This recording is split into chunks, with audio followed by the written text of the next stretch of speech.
Lindsey, let's start with the most important question. Today, in this moment, how are you? How are you feeling? How are you doing? I'm doing well. I'm getting there for sure. It's been a very slow process. Definitely the first 3 weeks were really intense, a lot of pain, but I slowly moved out of that phase, and now I'm on crutches, and I'm definitely tired. Trying to crutch around is a challenge, but I'm getting there. I'm really getting there. Being in the hospital, not being able to move for 2.5 weeks, it just wiped me out. I lost all my muscle, literally everything. I was in the best shape of my life, and I went from being, pretty muscular to having no muscles at all, and it was quite the transition. Why was this so much more difficult than any of the other injuries or crashes in your career? The injury was incredibly painful. The amount of surgeries I needed, the amount of time in the hospital. This injury it was so much harder on so many different levels. I can't quite put into words. And even just the crash itself, the amount of pain. When you crash normally and you tear your ACL, your MCL, you have pain, but it's not that severe and it's not for that long. I had 12 hours of, I was screaming at the top of my lungs. I was sweating. My body was really in pain, and I hope I never experience that again. I hope no one experiences that, but it was not, I can't even compare it to my other injuries. You always watch your crashes, study them, and learn from them. Did you watch this one? It took me a while. What was that But like? You can't see much. The angles are a little bit obscure with how the snow kind of blocked the view and the changing of the angles.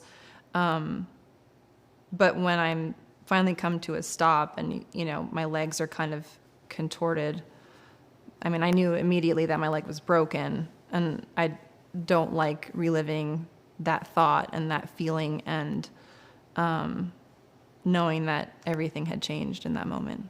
What was the first thing you thought when you came to a stop?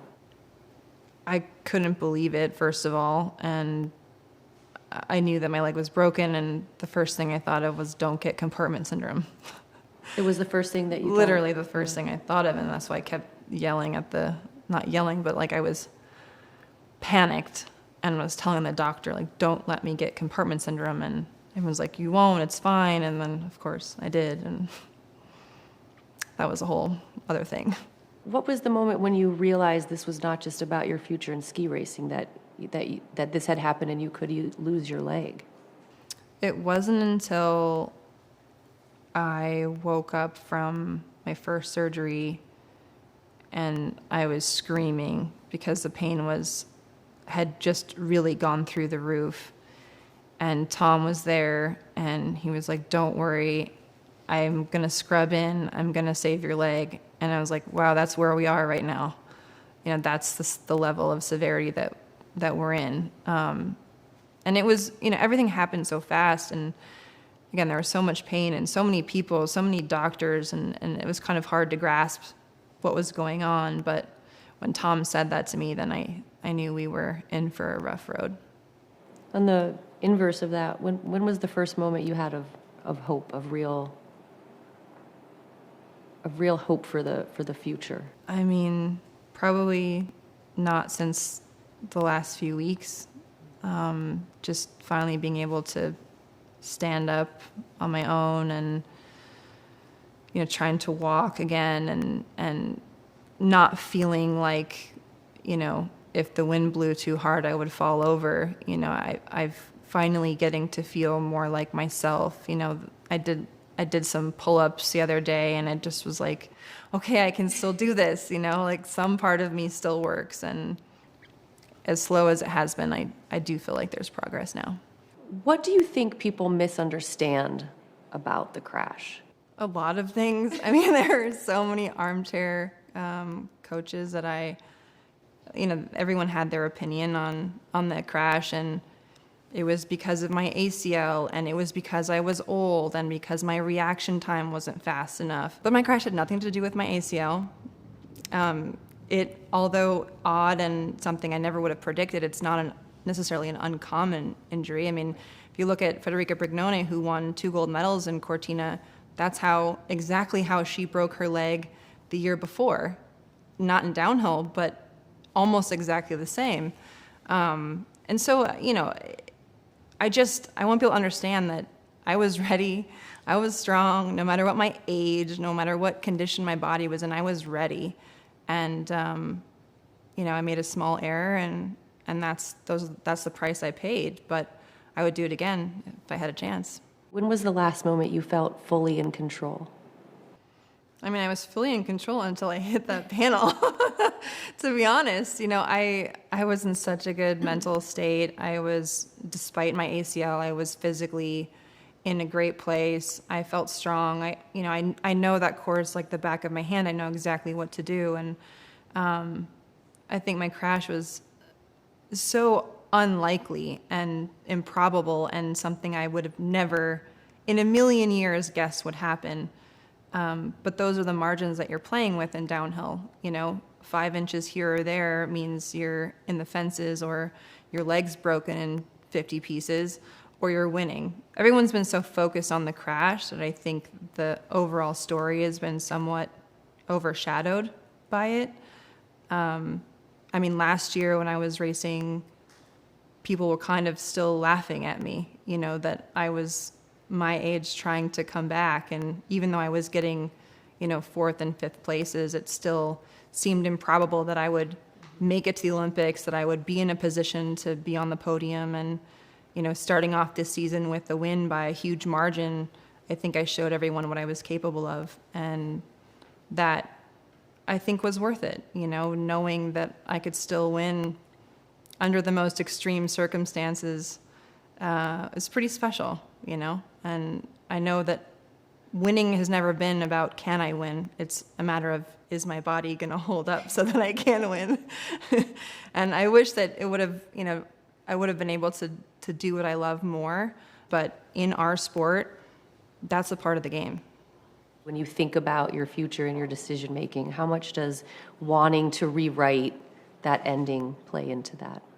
Well, I don't necessarily want to rewrite it. I mean, it is what it is. It happened, and I can't change that. But I know that I have a lot left in my life. There's so much more to be written. And I think eventually, people will maybe not remember the crash as much as it is right now because it's so fresh. But there's nothing I can do, besides just trying my best to move forward and continue to push the limits on whatever it is I choose to do in life. It's kind of just who I am. If there's a limit, I'm going to push it.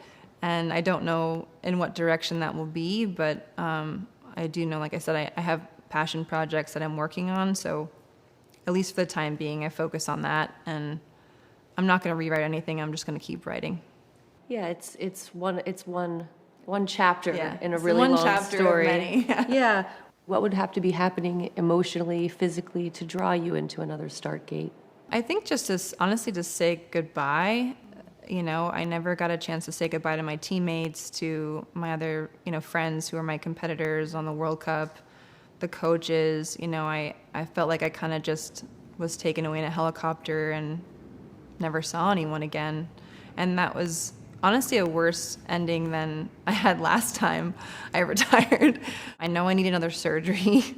So just getting past that point is my goal, and then we'll see. But going back to the starting gate, I think there would need to be a lot of factors that would have to line up. But I'd say the chances are low, but it's not an improbability. Let's get rid of the crutches first. Yeah, let's focus on that. Taken all together, if you knew what you know now, and you can't change anything about it, I'd still do it. The comeback as well, all of it. As hard as it is for me right now, and there have been some very, very low moments, I don't regret it because I had such an amazing time. I mean, I remember walking up to the starting gate, to the start in Cortina, and just I almost cried because I was so overwhelmed and happy, that I made it to that point, that I was in a position to try my best. And you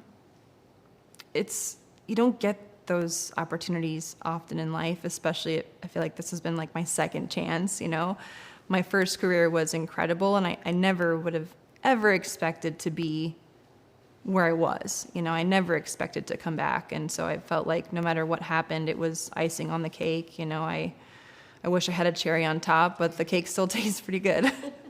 So we are not in Park City right now. We're in Los Angeles. So what brings you to Los Angeles this week? I'm actually here as a partner of Invivid, and we're talking about antibodies with the National Education Campaign, which I'm really excited about because, you know, I've always been focused on my health, obviously, but now, you know, in this kind of phase of my life, I have something positive to focus on, and helping explain what antibodies do for our immune system and helping fight against germs and toxins, I think for me is really rewarding. And I don't really know what the long-term future is. You know, I was so focused for the last 2 years on the Olympics that I still haven't even really processed the fact that, like, my Olympics are over, my season is over, I may never race again, and like, I don't know, I haven't made any determinations on the future because I still haven't even processed what's happened in the past 6 weeks.